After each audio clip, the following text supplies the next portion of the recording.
Marcos capítulo 5, versículo 1, que diz assim: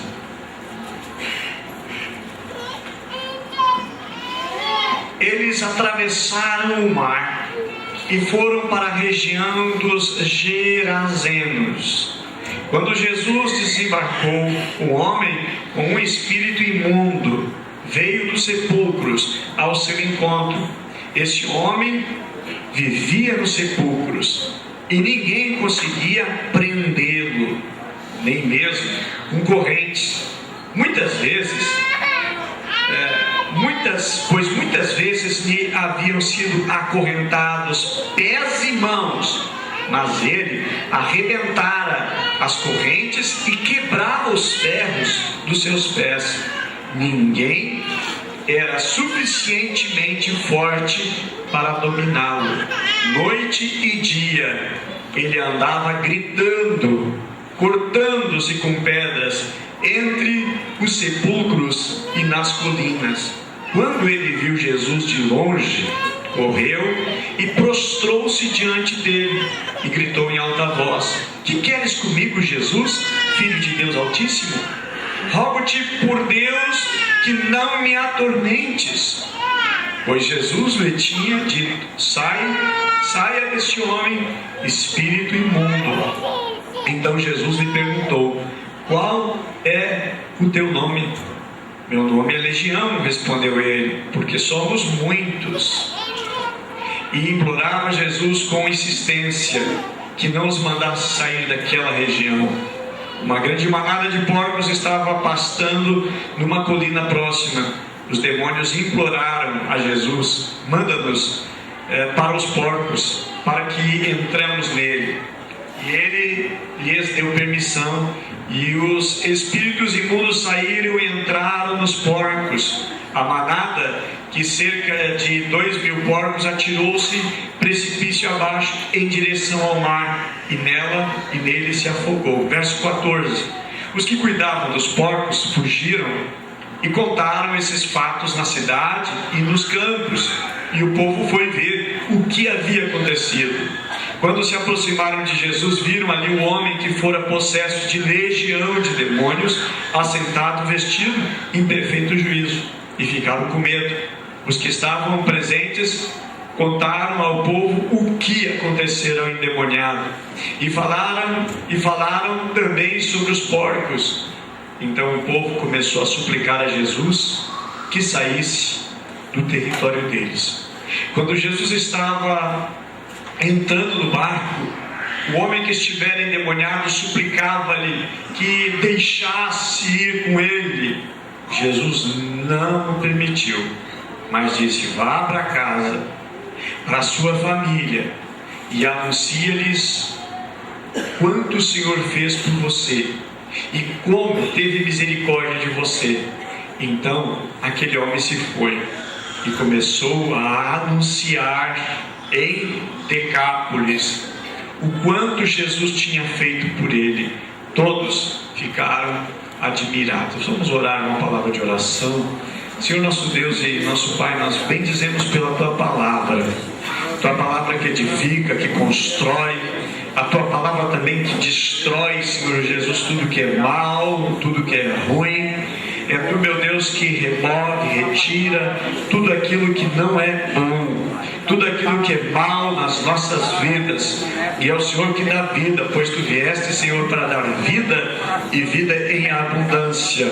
Que nesta noite, Senhor, seja um fluir de vida de Deus, de vida do Espírito Santo, de vida de Ti, Senhor Jesus, para as nossas vidas, Pai. Estenda Tuas mãos e nos abençoa. Fala conosco e ministra. É o que nós Te pedimos em nome de Jesus. Amém? Podemos sentar, meus irmãos. Eu gostaria de dar um nome para esta mensagem. Eu trago o título para esta mensagem: Missionários nas mãos do inimigo. Missionários que estão nas mãos do inimigo. Meus irmãos, nós precisamos entender que existe um outro mundo, que é um mundo que nós não vemos, é um mundo invisível, é um mundo espiritual, é um mundo dos espíritos. Deus existe, Ele é real e todos nós cremos, amém? Então diga comigo: Deus existe e Deus é real. Agora complete dizendo: Deus existe e é real na minha vida. Agora, irmãos, Deus existe. O inimigo também existe. Existem anjos de Deus? Sim, existem. Existem também demônios. E o texto aqui ele fala exatamente de forças malignas que se apoderaram de um homem. Então o propósito de Deus, irmãos, na vida desse homem, um plano que Deus tinha para a vida desse homem, mas esse homem ele não conseguia desfrutar o que Deus tinha e o propósito que Deus tinha para ele. Esse homem ele morava onde? Ele morava numa cidade chamada Gadara ou Gerasa, depende da tradução. E ela compunha, junto com outras 9 cidades, uma região chamada Decápolis. Deca significa 10, polis, cidades. Eram 10 cidades que estavam ali. Era uma região muito rica, era uma região muito preciosa, era uma região muito visitada pela elite da época, do mundo da época, porque nesta cidade haviam fontes de águas termais, águas quentes, e era muito visitado. Então era uma cidade importante também. Não pertencia a Israel, não pertencia aos judeus, mas pertencia ao outro país do lado, que era a Síria, que fica ali ao outro lado do Mar da Galileia. Agora, é uma cidade, irmãos, que teve a sua importância na época. Era uma cidade que tinha uma certa autonomia, embora sendo uma outra cidade, mas eles tinham uma autonomia com relação ao governo. Mas deixa eu falar e concentrar sobre esse homem, sobre a vida desse homem, que a Bíblia não menciona nome, não tem nome, ele não é descrito o seu nome, a sua identidade. É colocado algumas características, situação que ele passava e que ele vivia. No mundo espiritual, ele estava atormentado por um espírito. A Bíblia nos ensina em Lucas capítulo 11, versículo 24, 25 e 26, que diz que quando um espírito sai de uma pessoa, ele vai embora e ele anda por lugares áridos, lugares desérticos. Mas diz que não encontrando aonde possa repousar, descansar e habitar, ele volta. E o espírito ele não é como nós seres humanos, que precisamos de uma casa, uma choupana, um lugarzinho onde a gente possa se abrigar, uma barraca. Um espírito, ele usa o corpo de alguém, usa a vida de alguém. E a Bíblia diz, irmãos, que o diabo ele vem para matar, roubar e destruir. E exatamente o que acontece quando Jesus dá ordem então para que saiam do corpo daquele homem, eles vão exatamente para o corpo dos porcos, e aqueles porcos então que estão endemoniados, estão possessos, eles vão e se atiram, se precipitam no mar e morrem, porque esse é o papel, essa é a função. Esse homem ele se retalhava com pedras, porque ele estava querendo realmente se matar. Todo desejo de suicídio não procede de Deus. Todo desejo de morte, ele procede do maligno. São forças espirituais que tentam levar a pessoa ao suicídio, ao desespero. E um corpo precisa, aliás, um espírito precisa de um corpo, sim. Lembro, há muitos anos atrás, eu ainda menino, tinha uma irmã em Santo Antônio da Patrulha, que morava na área rural de Santo Antônio, mandaram chamá-la à noite, porque tinha uma pessoa que morava naquela localidade que estava endemoniada, estava possessa por um espírito maligno. E essa irmã foi lá, cheia da unção de Deus, cheia da graça de Deus, foi lá para orar e para expulsar. Quando chega, a menina está sentada, e ela diz, mas o que houve? E a menina disse, eu não tenho para onde ir. E essa irmã disse, sem ter discernimento espiritual, essa irmã disse o seguinte, vai lá para casa. Mas quem estava falando era o espírito maligno, que estava falando na boca daquela menina, dizendo, eu não tenho para onde ir. E aí ela disse, vai lá para casa. Tranquila, a menina parecendo lúcida, perfeita, nas suas faculdades mentais, a menina tranquila, voltou a comer, se alimentar, e ela foi para casa. A irmã foi para casa, deitada. Daqui a pouco a vaca que ela tinha lá na cocheira começou a ter um comportamento que não era de um animal. Começou a quebrar tudo, fazer o maior dos estragos. E ela disse: meu Deus, mas o que está acontecendo? Essa vaca não é assim. Um espírito maligno nos havia entrado quando ela se vai lá para casa, mas não tinha legalidade para entrar no corpo do filho, nem no corpo do marido de ninguém. Então foi entrar exatamente no animal. Foi assim, e é assim, os espíritos malignos, eles precisam de um corpo. E esse homem, ele foi alguém que teve na sua vida não apenas muitos demônios. Agora, o que levou esse homem a viver assim? Então, concluindo o texto de Lucas, diz que ele não encontra lugar, ele volta para casa, encontra a casa limpa, adornada. E ele diz, a Bíblia diz que ele vai e ele leva consigo outros 7. E aí o seu último estado agora é pior. Só que eu acredito que a situação desse homem não levou 7. Esse demônio levou um exército de demônios. Quando Jesus pergunta qual é o teu nome, ele diz: meu nome é Legião. A legião é uma organização militar dos romanos que era composto de cerca de 6.000 soldados. Então poderia-se dizer, se é matemática para isso, que esse homem tinha 6.000 demônios no seu organismo, na sua vida, no seu corpo. E 6.000 demônios fazendo o maior dos estragos. Tanto que a Bíblia diz que ninguém conseguia segurar esse homem. E eu aponto aqui, irmãos, 8 atitudes opressoras na vida de uma pessoa. E eu quero levá-los a entender, irmãos, que Jesus tinha um propósito na vida desse homem, que Deus tinha algo que desejava fazer através da vida desse homem, transformando ele num grande instrumento de Deus. Porém, esse homem estava sendo, irmãos, uma grande destruição na mão do inimigo. Que todos nós venhamos estar na mão de Deus, guardado, protegido e segurado na mão de Deus. Então, as 8 atitudes, primeira atitude que nos diz o texto, que esse homem não dormia. Por que ele não dormia? A Bíblia diz, irmãos, que ele andava dia e noite gritando. Dia e noite gritando, ele não dormia. Passava-se 24 horas, nada de dormir. No dia seguinte começava um novo dia, também não dormia. Irmãos, o inimigo deseja exatamente levar tantas pessoas ao desespero, levar a pessoa à morte, levar a pessoa e conduzir uma pessoa à sua destruição mental. Quando uma pessoa não descansa, não repousa, quando uma pessoa não consegue conciliar o sono, a sua vida está sendo desgraçada, a sua vida está sendo arruinada. Jovem que fica noite adentro jogando videogame, televisão, e no dia seguinte vai para a aula, não consegue concentrar direito, fica uma noite inteira acordado, vai para o trabalho no dia seguinte, depois vai para a faculdade, para ver se você vai conseguir aprender, sintonizar alguma coisa. Difícil. O sono, irmão, faz bem, e é uma dádiva de Deus para nós. A Bíblia diz que Deus dá aos seus, Ele dá o sono para o justo. E é o prazer de Deus, irmãos, dar sono. Se vocês sofrem com insônia, coloca hoje a tua causa diante do Senhor, o Senhor vai te curar da insônia.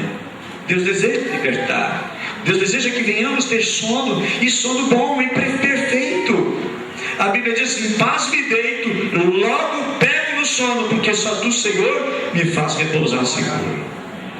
Percebe-se, esse homem não dormia. Segunda característica, a Bíblia diz que ele gritava desesperadamente. O texto diz: clamando por dentro e por entre os sepulcros. Por que gritava? Desespero. Quando uma pessoa não sabe mais o que fazer, ela grita.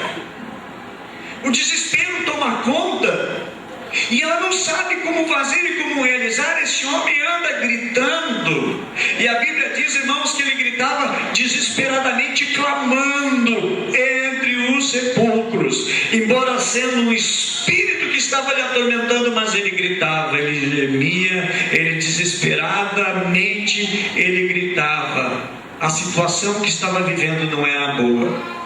Se você me disser, pastor, tem uma pessoa que grita dia e noite, eu não preciso ser um adivinho para dizer que essa pessoa está sofrendo demais. Porque grita, porque geme. A gente grita quando tem dor. Nós gritamos quando estamos sofrendo demais. E a Bíblia menciona a segunda característica, que ele gritava desesperadamente. A terceira característica a respeito deste homem é que ele era violento. Mateus, o evangelista, no capítulo 8, versículo 28, nos traz esta informação, que diz que ele era tão violento que ninguém podia passar por aquele caminho. Aonde ele estava, por onde ele estava, ninguém passava por ali. Ele não deixava. Ele se avançava nas pessoas, ele se jogava contra as pessoas. Ele era uma pessoa que todos tinham receio, tinham medo desse homem.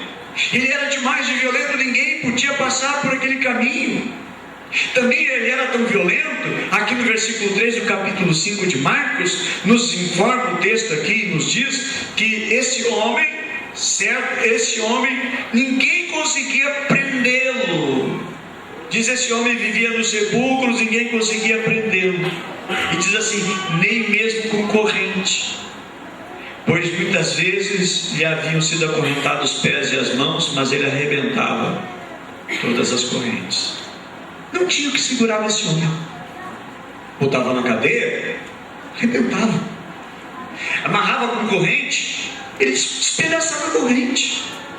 Uma força descomunal, uma força que não dá para entender e não dá para compreender de maneira nenhuma.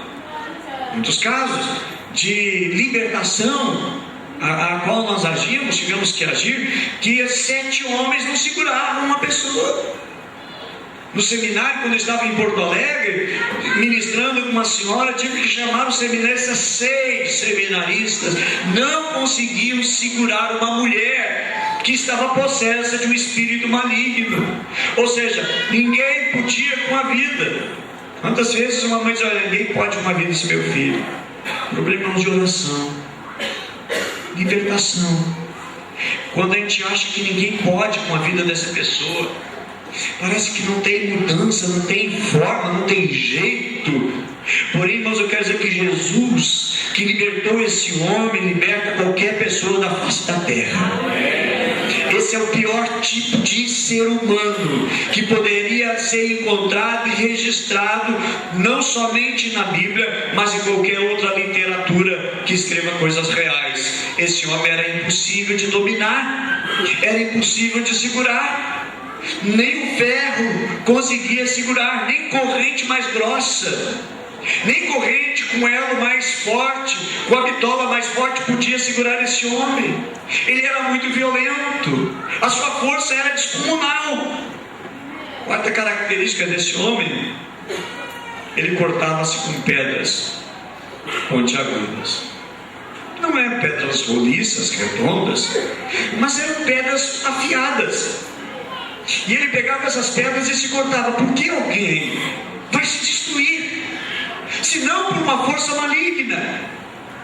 E digo, meus amados, meus amigos, se alguém usa algum tipo de entorpecente, algum tipo de droga, algum vício, eu digo, isso destrói a sua vida. E digo, não é de Deus e não tem nada de Deus sobre a sua vida. E quando a pessoa começa a se destruir, esse homem está se cortando, ele está se eliminando a sua vida, ele está se destruindo. Desde quando um vício constrói a vida de uma pessoa? Desde quando é bom?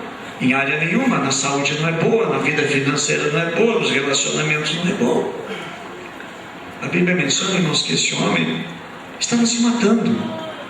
Ele estava se cortando com pedras, ferindo-se com pedras.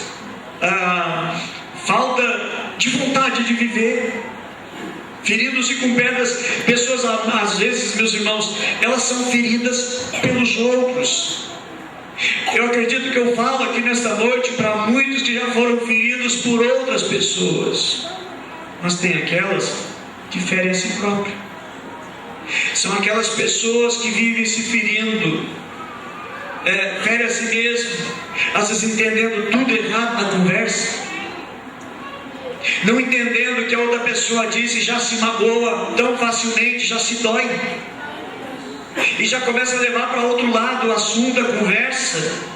Aquela falta de entendimento está sempre se ferindo, sempre se machucando. A pessoa dá um bom dia, ela entendeu errado, dá boa noite, entendeu errado. A pessoa diz, olha, vou ir na tua casa, já vem aqui para me cobrar alguma coisa. Não, está indo lá para visitar, para estar junto. Quantas pessoas, irmãos, vão se ferindo? Esse homem, ele se feria. Muitas pessoas também se ferem só lembrando do passado. Quantas pessoas vivem se ferindo só lembrando daquela traição, só se lembrando das decepções, só se lembrando do amargo da vida que já sofreu, que já passou. De coisas ruins eu não gosto de falar, de coisas que eu já enfrentei, das quais eu já sofri, eu não quero mais lembrar. A palavra de Deus nos diz, eu quero trazer à memória aquilo que me dá, quero trazer à memória aquilo que me dá esperança. Amém? Vamos dizer todos juntos? Quero trazer à memória aquilo que me dá esperança. É isso que nós precisamos. Mas fica lá se remoendo, lembrando do passado. Vai lá no baú, puxa o passado, desenterra os ossos e traz no presente.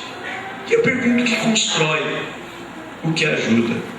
Esse homem vivia se ferindo, e não é bom estar se ferindo, mas era a realidade que esse homem estava passando, lembrando das suas decepções, dos maus momentos, dos pesares da vida. Também nos diz, irmãos, outra característica desse homem, ele vivia despido. Lucas capítulo 8, versículo 27 também nos diz isso. Esse homem estava sem vestes, e Jesus olhou aquele homem com sem roupa. Sabe, irmãos, que eu entendo? Que o diabo às vezes quer nos expor, fazer passar vergonha, fazer passar por humilhação. Estar despido, estar sem roupa, é passar por humilhação, é passar por vergonha, é passar por constrangimento. E às vezes na vida a gente não tem saída. Quando eu estive hospitalizado durante 11 dias na CTI aqui do Centenário, eu fiquei ali, irmão, sem roupa, e alguém vinha me dar banho. Eu digo, meu Deus, eu nunca precisei disso, só minha mãe que me deu banho. Agora eu tenho que passar por esse constrangimento. Mas vamos fazer o quê? Aí quando eu consegui me levantar e ir no banheiro, a enfermeira foi me ajudando, e sem roupa, irmãos, passando ali. E esse homem, a Bíblia menciona que ele passou, ele vivia nu. Não é com algum lençolzinho, não é com a zorba, não é com a cueca, não, era nu, sem nada. E ele passava, irmãos, vivendo assim, desta maneira, despido. Eu entendo que também isso aqui tem a ver, irmãos, como tirar a roupa, tirar a dignidade do ser humano, tirar a dignidade que um dia você teve, mas essa dignidade perdeu. Mas eu digo, irmãos, que quando Jesus vem, Ele vem para trazer-nos a dignidade, para devolver a dignidade que o diabo roubou. A Bíblia diz que Ele vem para roubar, vem roubar a dignidade também. Deus não deseja que você passe por humilhações, afronta e perca a tua dignidade. Pelo contrário, Ele nos ensina e nos deixa também a sua palavra para nós, para que nós venhamos ler e colocar em prática na nossa vida para ter dignidade. A Bíblia é um livro que traz dignidade para o ser humano. É um livro que nos ensina, irmãos, um bom caminho, o caminho de Deus, o caminho de excelência, um caminho sobremodo excelente, conforme o apóstolo Paulo também nos ensina. Esse homem vivia despido, perdeu a sua personalidade, perdeu a sua identidade. Aquele homem não era o que ele estava vivendo. E eu quero trazer uma aplicação prática. Quem sabe você está vivendo, não é o que Deus quer. Quem sabe o que você está atravessando, o que você está enfrentando, não é o que Deus quer. Não são os planos de Deus para a sua vida. A palavra de Deus nos diz, eu sei que planos tenho de vós. São planos de bem e não de mal. Esse homem estava fora totalmente fora do plano de Deus para a sua vida. Eu pergunto nesta noite: você está dentro do plano de Deus? Está caminhando em direção ao plano de Deus? Ou não? O inimigo está procurando de todas as maneiras cercar para destruir a tua vida, tirar a tua identidade espiritual, tirar a referência da sua vida, quem você é. A Bíblia menciona, irmãos, que depois que saiu esse espírito maligno da vida desse homem, ele estava em pleno juízo, ele estava sentado, estava com roupa, estava falando com Jesus, e um homem que foi tremendamente usado pelo Senhor Jesus. Esse homem também, outra característica dele, irmãos, a sexta característica que eu enumero aqui, ele era um homem triste. Essa é a situação da pessoa sem Deus. Do que vai chegar? Uma pessoa triste. Nós podemos estar na igreja, vir na igreja, estar sem Deus. Nós podemos estar na igreja, cantar louvores, mas não estar cheio de Deus. Nós podemos estar no meio de pessoas, mostrando que está tudo bem, quando na realidade não está. Precisamos nos encher de Deus. Precisamos nos encher do Espírito Santo. A realidade dessa pessoa, irmãos, porque estava longe de Deus, ela não estava cheia de Deus, porque tudo que é ruim entrou na sua vida, foi acumulando e foi enchendo. E às vezes é o que acontece para muitas pessoas e muitos lares: só vai acumulando o que não presta, só vê o que não presta, aí fica perturbado de noite, mas fica assistindo só filme de terror, e fica assustado, apavorado, com medo de tudo, fica assistindo só o que não presta, enchendo o seu interior, enchendo o vazio do que não presta. E aí vai ficando atormentado, perturbado, tantas situações, tantas coisas na vida. E aí, irmãos, a vida é só lamúria, é só queixar-se. Mas graças a Deus por Jesus Cristo, que nos dá vitória, que Jesus veio ao nosso encontro. E a sétima característica eu coloco a respeito deste homem é que ele habitava nos piores lugares. A Bíblia menciona que ele morava onde? Ele habitava onde? No sepulcro, cemitério. Você imagina você, moça, aquele rapaz que está chegando perto de você e passa aquela conversa mole, passa aquela conversa e diz que está apaixonado, que você é a princesa, você é a pessoa mais linda e mais bela, aquilo que ele já disse para 10 pessoas, né? Certo? E aí você fica enamorada, apaixonada, e está aí: quais são os teus planos comigo? Os planos é nós casar e nós morar. Aí você pergunta: vamos morar onde? Vamos morar no cemitério. Aí você diz: cai fora. Aí não, cemitério não. Eu até moro até embaixo da ponte, mas morar em cemitério não é para mim. Irmãos, exatamente onde o diabo leva esse homem? Lugar de morte. Mas Jesus nos leva para um lugar de vida. O espírito maligno não está levando esse homem para um lugar de morte. A sua vida está exatamente naquela característica de morte, lugar onde tem podridão, no lugar de tristeza, porque cemitério é lugar de tristeza, não é lugar de alegria. Pastor, eu vou fazer minha festa de 15 anos, eu vou fazer lá no cemitério, porque é bastante alegria que tem lá, o lugar é maneiro. Não é. Você vai casar, né? Minha festa quer lá no cemitério. Não, para, né? Não é lugar para isso aí, é um lugar de tristeza, onde as pessoas vão para chorar, onde ali se ouve o lamento mais profundo da alma. E esse homem está morando, ele está habitando entre os mortos. Mas a palavra de Deus nos diz: levanta você que habita entre os mortos, Cristo te resplandecerá.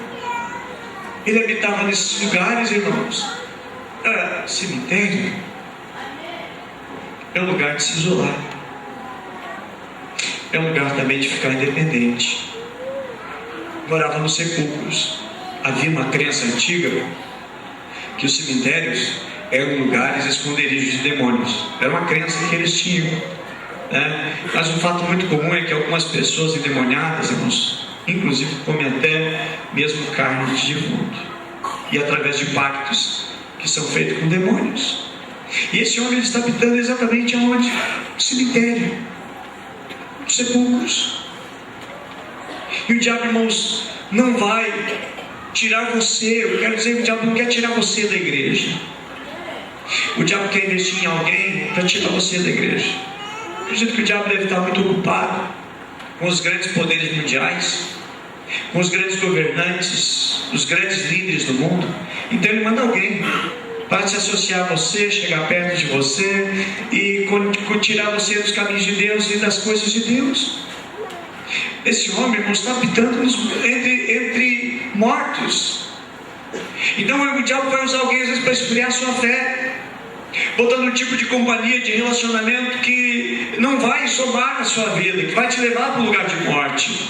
O diabo estava trabalhando para impedir o propósito de Deus na vida desse homem. O inimigo deseja, irmãos, impedir o propósito de Deus que Deus tem para conosco. Quando uma pessoa está independente, esse homem vivendo nos cemitérios, ele está independente, ele está isolado, ele está sozinho. E uma pessoa, irmãos, quando fica sozinha, isolada, o inimigo já venceu metade da guerra. O diabo vai procurar pessoas no ambiente espiritual exatamente para isso. A palavra de Deus nos diz em Efésios capítulo 2, versículo 1, que nós estávamos mortos nos nossos delitos e pecados, mas Jesus Cristo nos salvou, Jesus Cristo nos chamou, o Senhor nos chamou e nos tirou dentre os mortos. Relacionamento com mortos, irmãos, deixar-se influenciar. Deuteronômio capítulo 18, versículo 10 e 11, ali diz: você não vai procurar relacionamento com os mortos, conversar com os mortos, falar com os mortos. Está na palavra de Deus, e Deus assim condena, porque não devemos ter esse contato. Nós devemos buscar, irmãos, aquele que ressuscitou. Devemos ter a nossa conversa com Jesus, falar com Ele, buscar a sua presença. Outra coisa também que nós encontramos, a oitava característica desse homem, está no versículo 3, que os grilhões, as cadeias, que não conseguiam prender esse homem. Muitas vezes, irmãos, são amarras que estão presas e aprisionando a nossa vida. Quantas vezes o inimigo diz assim: tu não vai conseguir, tu não vai vencer, mas nós devemos dizer: tudo eu posso naquele que me fortalece. Entender, irmãos, que precisamos de libertação das prisões, da mentalidade presa, dos sentimentos presos, porque Deus tem um plano conosco.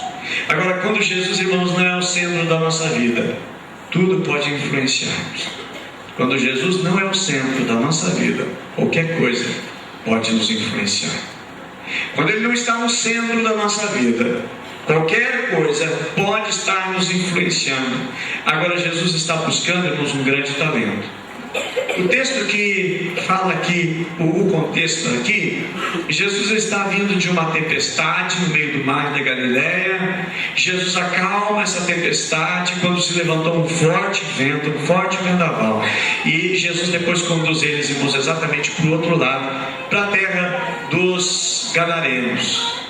E ali Jesus entra e aportando já, chegando já no outro lado do mar, ali, irmãos, Jesus desembarcou e logo, quem recebe Jesus? Exatamente esse homem, sozinho, isolado. Agora esse homem, irmãos, no momento ele se curva diante de Jesus. Não, na realidade não foi esse homem, mas o Espírito que estava diante dele, porque a Bíblia diz que todo joelho se dobrará e toda língua confessará que Jesus Cristo é o Senhor. E o demônio que estava ali gritou, diz: que temos nós contigo, ó filho de Davi? Vieste aqui atormentar-nos antes do tempo, porque eles sabem que eles já estão condenados, eles já estão julgados, só falta o tempo. Mas ó Jesus, tu veio antes do tempo já nos atormentar. O nosso tempo está contado, o nosso tempo já está determinado. Tu veio nos perturbar antes, veio nos condenar antes. Na realidade, irmãos, o tempo do inimigo já está contado mesmo. Inclusive a influência que ele tem tido sobre algumas pessoas já está contada, porque Jesus já venceu. E Ele deu-nos poder e deu-nos autoridade, diz a palavra de Deus, para pisar serpentes, pisar escorpiões. E a Bíblia diz que em breve o Deus de paz esmagará Satanás debaixo dos nossos pés. É Ele que faz, é Ele que opera, é Ele que realiza. Agora, irmão, Jesus deu uma permissão para que, quando o espírito maligno disse: não nos deixa sair desse território, nós queremos ficar aqui nesse território, nos permite ir para aquela manada de porcos. E eu quero aqui, irmãos, dizer, irmãos, Jesus permitiu, porém duas coisas aconteceram. Jesus deu um grande prejuízo um grande prejuízo naquela cidade. Foram 6.000 porcos, aliás, 2.000 porcos. Se nós contarmos o valor de R$100 por cada porco, não sei quanto que é, não estou por dentro desse mercado, mas se nós colocarmos, irmãos, dá mais de R$200.000, que foi o prejuízo gerado por causa desses porcos. Agora veja bem, Jesus deu prejuízo, mas trouxe juízo. Quando Deus, irmãos, está dando juízo, quando o Espírito Santo está dando juízo, quando Jesus está trazendo juízo para algumas pessoas, alguns começam a ter prejuízo. É o dono do boteco, começa a ter prejuízo, porque a pessoa, em vez de encher a cara e chegar bêbado brigando, agora ele chega em são juízo em casa, e o dono do boteco perdeu um cliente. O dono da boca de fumo perdeu mais um cliente. Aquele motel que era um lugar de prostituição e adultério, agora perdeu mais alguns clientes. E aqui em São Leopoldo, se diga de passagem, que vários motéis já fecharam, porque está havendo um avivamento nessa terra. Tem muitos botecos, irmãos, que os donos já estão procurando emprego, porque não está dando mais certo, tem que procurar outra coisa. A Bíblia menciona, irmãos, que deu prejuízo, porque Jesus trouxe juízo, amém? Amém. Diga comigo, Deus dá juízo, amém? E o diabo fica com prejuízo. Agora, irmãos, algo extraordinário e tremendo, algo tremendo Deus está fazendo. A restauração desse homem, a Bíblia diz no versículo 15 que ele está sentado. A Bíblia diz também que ele está vestido. A Bíblia menciona agora que ele está em perfeito juízo. Agora sua mente está organizada e não desordenada. Jesus agora convoca ele, irmãos, para uma missão, para um trabalho, para um serviço. Jesus convoca ele e diz: olha, vai, fala para os teus, vai para a tua casa, porque ele não habitava em casa, ele não habitava com a sua família. E uma coisa que Jesus faz com dentro do nosso coração, irmãos, ele faz a gente habitar na família. E diz assim: vai para a tua família, anuncia-lhe quanto o Senhor fez por você e como teve misericórdia de você. Versículo 20 diz: então aquele homem se foi e começou a anunciar em Decápolis o quanto Jesus tinha feito por ele. Ele é um missionário na mão de Jesus. Ele não anuncia numa cidade, ele anuncia em 10 cidades. Decápolis, anuncia em 10. E Jesus, é interessante que Jesus não faz nenhum outro milagre ali em Gadara. Ele não cura ninguém, ele não ressuscita ninguém, não faz mais nada, somente um milagre. Mas aquele milagre foi a referência e foi o total da missão. Jesus veio, irmãos, para dizer que exatamente tinha um propósito na vida daquele homem. E eu quero que você entenda nessa noite, você saia nessa noite por essas portas dizendo assim: ó, Deus tem um propósito na minha vida, Deus tem um grande propósito sobre a minha vida. E algo, irmãos, que eu quero aqui finalizar dizendo: primeiro, a Bíblia diz que todo joelho se dobrará, que toda língua confessará que Jesus Cristo é o Senhor. Mas eu quero dizer também que esse homem não procurou Jesus. Foi Jesus que foi lá no outro lado, no outro país, foi lá para demonstrar o seu amor, e foi lá para demonstrar a sua missão. Eu entendo, irmãos, que não é nós que procuramos Jesus, é Jesus que nos procura. Por que você está aqui? Porque Jesus te procurou, e graças a Deus Ele te achou. E aí Ele fala contigo, Ele liberta você. Eu poderia aqui elencar e pedir para que ficassem em pé todos que já tiveram libertação na sua vida. Eu sei, irmãos, que mais da metade dessa igreja ficaria em pé daquilo que Deus já libertou, aquilo que Deus já fez, aquilo que Deus já operou. Porque o Senhor é assim, Ele vem, não é nós que vamos a Ele, a procura dEle é Ele que vem à nossa procura. A Bíblia diz que porque Deus amou o mundo de tal maneira que deu o seu Filho unigênito, para que todo aquele que nele crê não pereça, mas para que tenha o quê?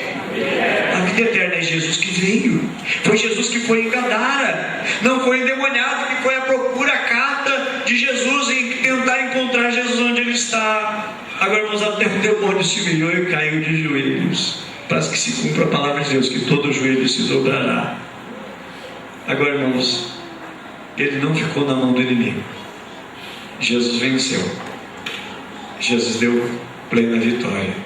Antes da chegada de Jesus, ele era possesso de demônios. Depois, ele estava liberto. Antes, ele não andava vestido. Agora, passou a andar vestido. Antes, ele morava nos sepulcros. Mas agora, Jesus vai para a tua casa. Tu tem casa agora. Agora tu tem rumo na vida. Mora na tua casa, perto da tua família.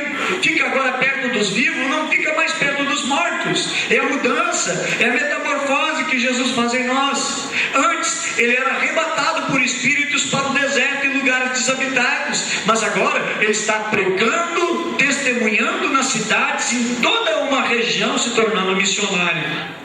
Antes, procuravam prendê-lo. Agora, as pessoas, elas querem procurar ele para ouvi-lo, para que ele conte o testemunho. Antes, ele era uma pessoa sem juízo. Agora ele está ajuizado e tem juízo. Antes, aos pés do inimigo. Agora ele anda aos pés do Senhor Jesus. Antes, elas contavam o que ele era, que ele era endemoniado. Agora, estão contando que ele é um liberto, transformado. Antes, ele era um endemoniado gadareno. Agora, ele é o missionário gadareno. Antes, as multidões queriam que Jesus fosse embora. A multidão queria que ele fosse embora, que Jesus fosse embora. E ele diz: olha, eu quero ir contigo. Se tu tem que ir embora, Jesus, eu vou contigo. Eu não fico mais nesse lugar. Eu não quero mais esse lugar. Eu quero seguir a ti. Interessante, irmãos, que os espíritos malignos pediram uma coisa e Jesus disse sim. E esse homem liberto pediu uma coisa e Jesus disse não. Ele disse: Senhor, eu quero ir contigo. E Jesus disse não. O espírito maligno, a legião, disse: nós queremos sair daqui, queremos ir para a manada de porcos. E aí Jesus disse: vamos. Jesus atendeu. Uma coisa que a gente diz assim: qual é a oração que Jesus respondeu do inimigo? Foi essa aí: deixa o inimigo ir. Mas esse homem não. Aí a pergunta: por que Jesus não respondeu a oração desse homem? Qual é a razão? Qual é o propósito? Que Jesus não deixa ele ir junto com Jesus. Afinal de contas, quanto mais gente vai fazer a obra, melhor. Quanto mais discípulos, melhor fica. Agora, irmãos, o foco de Jesus, irmãos, o foco de Jesus está nesse homem, de transformar ele em um missionário, um homem transformado. Jesus não diz para ele o que diz para outro: vai, não peque mais. Jesus libertou. E uma vez liberto, irmãos, liberto é pelo Senhor Jesus. Jesus, irmãos, buscou. Eu quero finalizar com essa expressão. Jesus foi em Gadara, que pertence a Decápolis. Jesus não procurou o melhor homem. Jesus não fez ali um concurso para ver quem era o melhor, o mais habilitado, o mais capacitado, o mais competente, com o maior número de virtudes. Jesus procurou o pior de todos os habitantes entre 10 cidades. Jesus procurou o pior homem. Aí você começa a olhar para a sua vida. Se você se acha o pior, eu quero dizer: Jesus está à tua carta e Jesus está te procurando. Jesus quer você. Quem sabe que você já disseram para você que você não tem jeito, você não tem saída, você não tem conserto nenhum. Eu quero dizer: você está na mira de Jesus. Jesus quer você. Jesus não procura os melhores. Jesus procura os piores que existem, porque Ele acredita em você. Jesus poderia dizer para ele aqui: vem comigo mesmo, vem, porque é o seguinte, o diabo pode voltar de novo e te destruir. Não, Jesus tinha convicção, irmãos, que esse homem estava liberto e que esse homem nunca mais queria ter aquela vida que estava vivendo. Pergunta que eu deixo essa noite: quem sabe você não quer mais viver a vida que estava vivendo? Quem sabe você tem vivido um tipo de vida, mas você tem uma grande mudança e você precisa de uma grande transformação. Eu quero dizer que Jesus está nesse lugar, amém? Porque Ele fez uma promessa, e Ele prometeu estar conosco todos os dias. Pois eu quero dizer nessa noite, Ele está aqui, e Ele te recebe, para te ajudar, para te libertar, para transformar e para arrumar muitas coisas. Jesus está procurando homens, Jesus está procurando missionários, Jesus está procurando homens e mulheres, Jesus está procurando jovens que precisam de um milagre, que precisam de uma vida nova, que precisam de uma transformação. E Jesus tem. Jesus, não pense que Jesus foi crucificado, morreu, foi sepultado e desapareceu. Não, Ele está vivo.